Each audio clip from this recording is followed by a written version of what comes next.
Daniel Wheaton, Indian Preacher, and this appeared in the History of Saginaw County, Michigan by James Cooke Mills, which was published in 1918.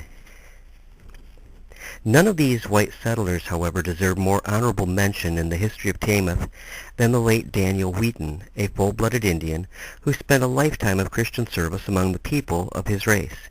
He was born about 1826 at Shokokan, or Greenpoint, and his father being Shemigas, a Chippewa warrior of the Saginaw Band. His grandmother was Nibam Okwe, the noted woman sachem often mentioned by the fur traders and pioneers. In accordance with Indian custom, his father and family at various seasons roamed up and down the river and the tributary streams and set up their wigwams at such places as convenience or pleasure dictated. At times they lived at a place called Menetsko, the treaty reserve of Kaw-Kaw-Iskow, commonly known as Crow Island, and the Pewan-Ogawink, or Neom's Place, a place on the Flint River in Taymouth Township. In these migrations, the young Indian warrior, whose name was Asha-ta-ne-Kwapa, meaning almost touches the clouds, was an active member of the party. Here an event occurred, related Fred Dustin in his historical narratives, that probably changed the whole course of his life. It was spring, and he with his older brothers, Nathan as he was called later on, for then they bore only their Indian names, were making maple sugar on the banks of the Flint River. One day, as they worked, there came the sound of music on the air. To them, it was strange music in a strange tongue. It seemed to pass over from east to west and die away in the distance. Probably it was some settler following the trail on his way to Saginaw, or perhaps it was a wandering missionary giving voice to his emotions in sacred song.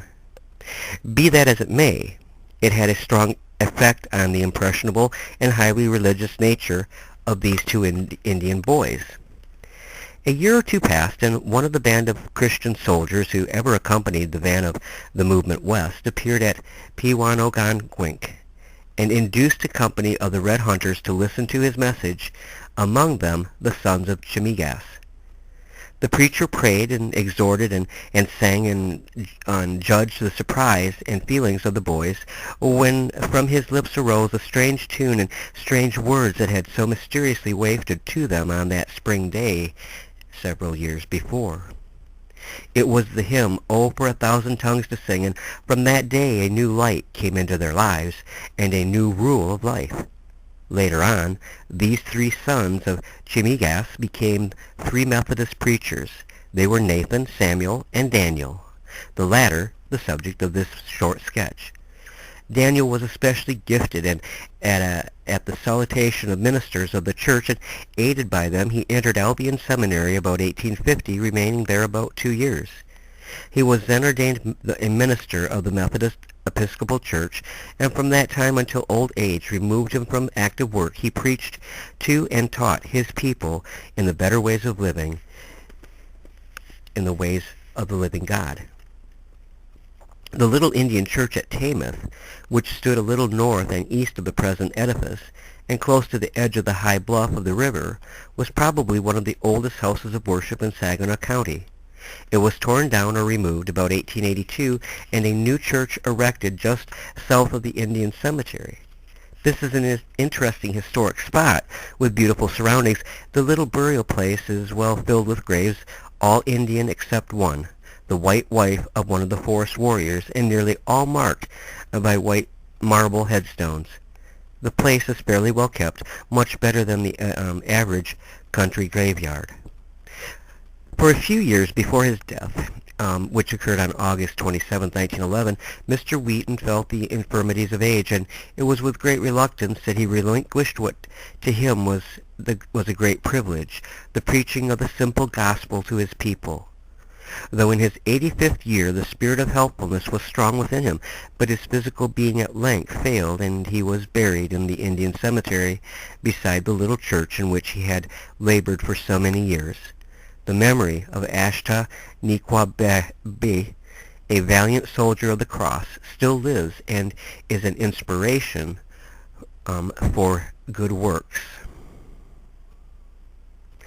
Standing on the high banks of the river at the site of the ancient Indian village in Taymouth, one is deeply impressed with the beauty of the landscape. Before him, the placid river winds among fertile fields, the yellow ripening corn in the middle foreground giving eloquent testimony of man's industry.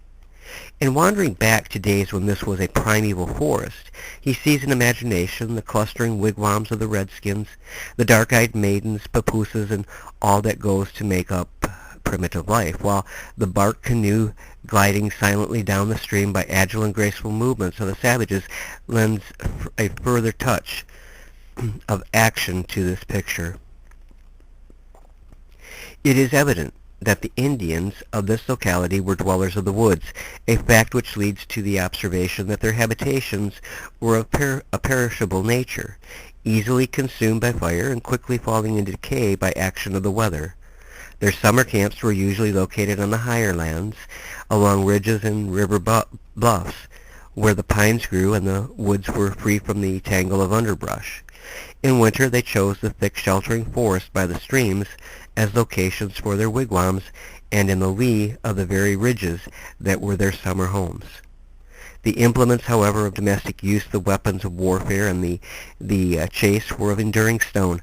The arrow point picked up in a newly plowed field may be even 1,000 years old, speaking to us in certain indefinite terms, while pottery, fire beds of stone, animal remains, and in some charcoal form the basis of our knowledge of prehistoric places.